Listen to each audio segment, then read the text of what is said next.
If you're seeing AutoCAD error code 18028, don't worry.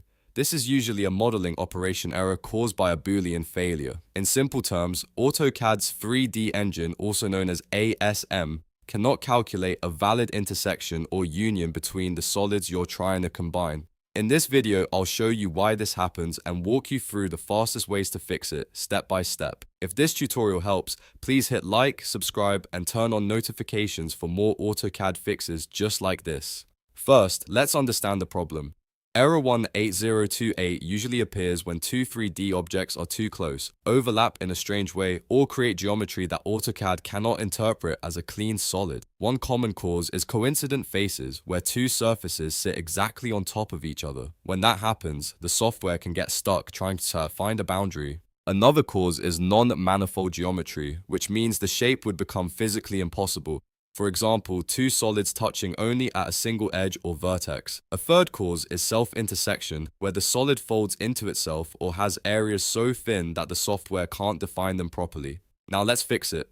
The first solution is the micro-move method. Select one of the objects and move it by a tiny amount, something like 0.00011 units. The goal is to break perfectly overlapping faces so AutoCAD can tell the objects apart. After that, try the Boolean operation again. In many cases, this tiny adjustment is enough to clear error 18028 right away. If that doesn't work, the next step is to clean the body. Type SOLIDEDIT and press enter. Then choose body by entering B, and after that choose clean by entering L. This removes redundant vertices and edges that can create calculation noise during the Boolean process. Once the body is cleaned, try your union, subtract or intersect command again and see if the error is gone.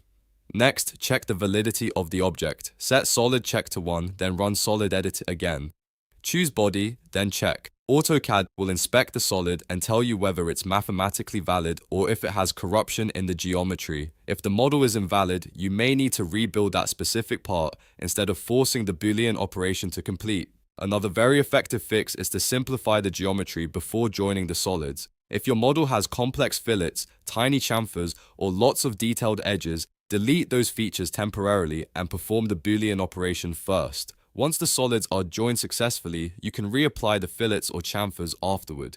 This reduces the chance of the 3D engine failing on overly complicated shapes. You can also use the incremental union method. Instead of selecting all your objects at once, join them one by one. This helps you identify exactly which object is causing the failure. If the error appears on a specific step, that part of the model is likely the one with bad geometry. This is especially useful when working with imported files or complex assemblies. If the error still appears, try scaling the model up. Scale the entire drawing by 10 times or even 100 times, then repeat the Boolean operation. After the operation is complete, scale it back down to the original size. This can help bypass internal tolerance limits in AutoCAD, especially when the model contains very small details or nearly identical faces. A few extra tips can also help. If the geometry was imported from another program, it may contain hidden defects, so consider recreating the problem area manually. Also, make sure your model is not filled with unnecessary tiny objects or overlapping solids, because those can trigger Boolean failures repeatedly. The cleaner your 3D model is, the more reliable your operations will be. So to recap, AutoCAD error code 18028 is usually caused by bad solid geometry, overlapping faces, or impossible shapes. Start with a micro move, then clean the body, check validity, simplify the geometry, try joining objects one at a time, and if needed, scale the model up before trying again. These steps solve most Boolean failure problems in AutoCAD 3D modeling. If this video helped you fix the issue, please like the video, subscribe to the channel, and share it with someone else who uses AutoCAD. Thanks for watching, and I'll see you in the next tutorial.